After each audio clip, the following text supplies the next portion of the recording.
आइए कुछ महत्वपूर्ण और परीक्षा उपयोगी अधिनियम को देखते हैं। सबसे पहले हमारे पास आता है जमींदारी उन्मूलन अधिनियम 1950।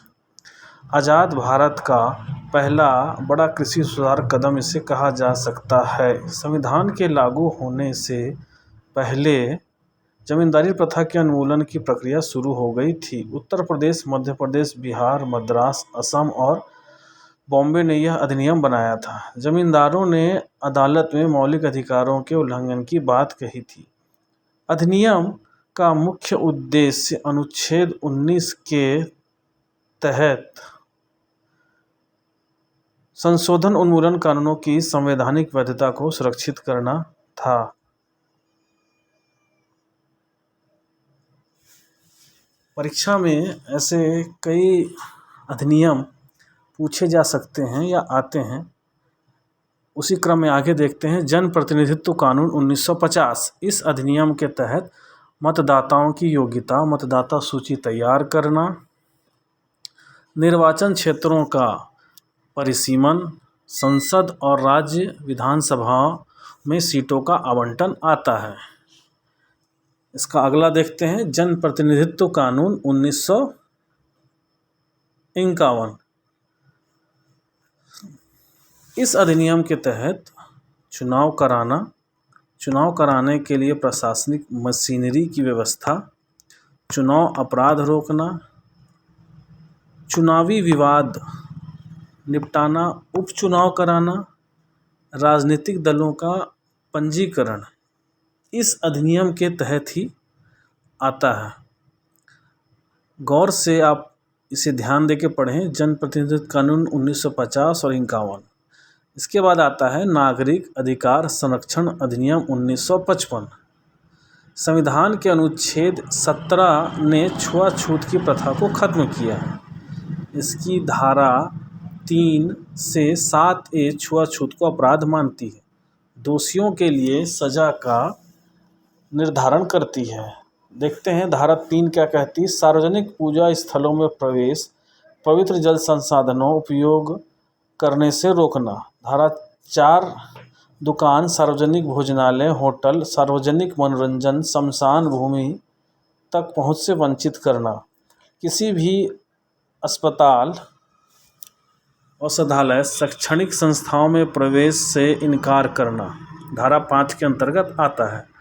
धारा 6 माल बेचना और सेवाएं देने से इनकार करना। धारा 7 चोट पहुंचाना, अपमान करना। धारा 7A छुआछूत के आधार पर किसी व्यक्ति को सबको हटाने, झाड़ू लगाने जैसे काम पर मजबूर करना। नेक्स्ट देखते हैं राज्य पुनर्गठन आयोग 1956। 1956 राज्य पुनर्गठन अधिनियम संसद में पास हुआ।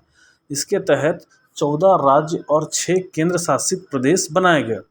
1960 में पुनर्गठन का दूसरा दौर चला। 1960 में मुंबई राज्य को विभाजित करके महाराष्ट्र और गुजरात का गठन हुआ। 1965 में नागालैंड गठित हुआ। 1966 में पंजाब का पुनर्गठन करके पंजाब, हरियाणा और हिमाचल में बांटा गया। 1972 में मेघालय, मणिपुर और त्रिपुरा बने। 1987 में मिजोरम राज्य का गठन किया गया। केंद्र शासित राज्य अरुणाचल प्रदेश, गोवा को पूर्ण राज्य का दर्जा मिला। 2000 में उत्तराखंड, झारखंड और छत्तीसगढ़ अस्तित्व में आए। 2014 में तेलंगाना राज्य बना।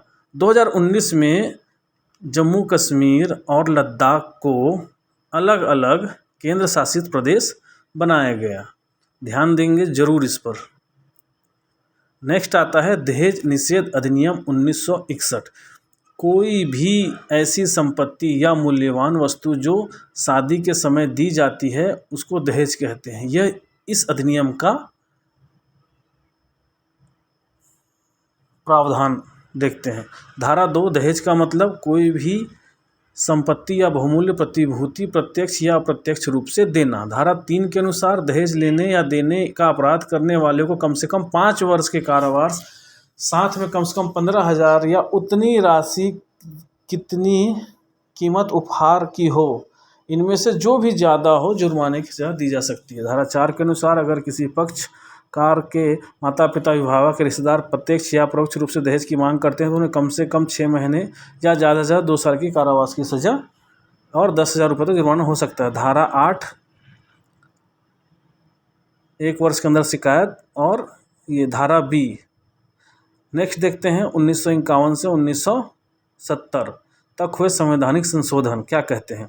1951 इस संशोधन के जरिए भाषण एवं व्यक्ति के मूल अधिकारों पर उचित प्रतिबंध की व्यवस्था की गई। इस संशोधनों द्वारा संविधान में 9वीं अनुसूची को जोड़ा गया। 1952 के तहत 1951 की जनगणना के आधार पर लोकसभा प्रतिनिधित्व को फिर से व्यवस्थित किया गया। 1954 इस संशोधन में 7वें शेड्यूल को समवर्ती सूची की 33वीं प्रविष्टि से द्वारा हटाया गया। 7वीं अनुसूची को समवर्ती सूची की 33वीं प्रविष्टि की जगह पर खाद्यान्न, पशुओं के लिए चारा, कच्चा कपास, जूट रखा गया। संविधान का अधिनियम 1955 के तहत व्यक्तिगत संपत्ति को लोकहित में राज्य द्वारा लिए जाने की स्थिति में न्यायपालिका की समीक्षा से बाहर रखा गया है।